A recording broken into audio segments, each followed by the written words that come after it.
আজ ছিল 17ই জানুয়ারি আর আজকে মুদ্রার লাইফে একটা স্পেশাল দিন। আজকে ও ফার্স্ট একটা কম্পিটিশনে অংশগ্রহণ করতে যাচ্ছে।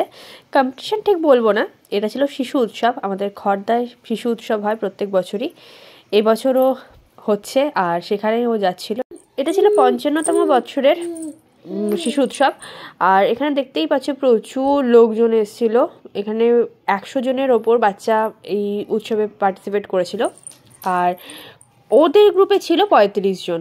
বয়স অনুযায়ী গ্রুপ ভাগ থাকে আর বিভিন্ন গ্রুপে বিভিন্ন রকমের খেলা হয়। তবে 1 থেকে 3 বছরের বাচ্চাদের জন্য শুধুমাত্র বেবি শোই থাকে, যেখানে ডাক্তাররা আসে, মেডিকেল চেক আপ হয়, ওয়েট, হাইট এবং বাচ্চারা কি খাওয়া দাওয়া করে বা কী ধরনের কি অ্যাক্টিভিটি করে সেই জিনিসগুলোর উপরেই ওদের মেন জাজমেন্টটা হয়।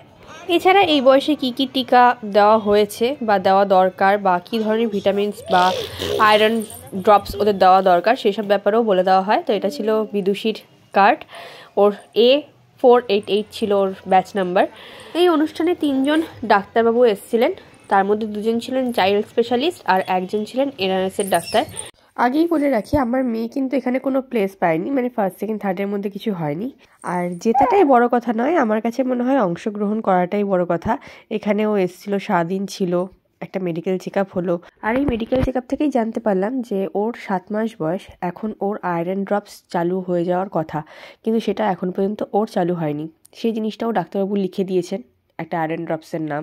তো এটা আমার অনেক উপকারে এসছে। তাছাড়া আমি এতদিন পর্যন্ত ওকে স্টেরারের সাহায্যে সমস্ত ভাত সবজি ছেঁকে খাওয়াচ্ছিলাম। তো ডাক্তারবাবুরা বললেন যে এইভাবে ছেঁকে কখনো খাওয়াতে নেই, তাতে নাকি ভবিষ্যতে ওরা চিবিয়ে খাওয়ার প্রবণতা ওদের মধ্যে থেকে কমে যাবে, তখন ওরা সবটাই গিলে খেতে চাইবে আর তখন খাওয়া শিখতে অনেক বেশি দেরি হয়ে যাবে। তো সেই কারণে বলেছে চটকে খাওয়াতে। তো এই অনুষ্ঠানের পরদিন থেকে কিন্তু আমি ওকে চটকে খাওয়ানোর চেষ্টা করছি। আর ওখানে কিন্তু অংশগ্রহণকারী কোনো বাচ্চাকেই খালি হাতে ফেরত পাঠায়নি, সবাইকেই সান্ত্বনা পুরস্কার দিয়েছে। আমার মেয়েও পেয়েছে। এই টাওয়েলটা ছিল ওর ফার্স্ট গিফট।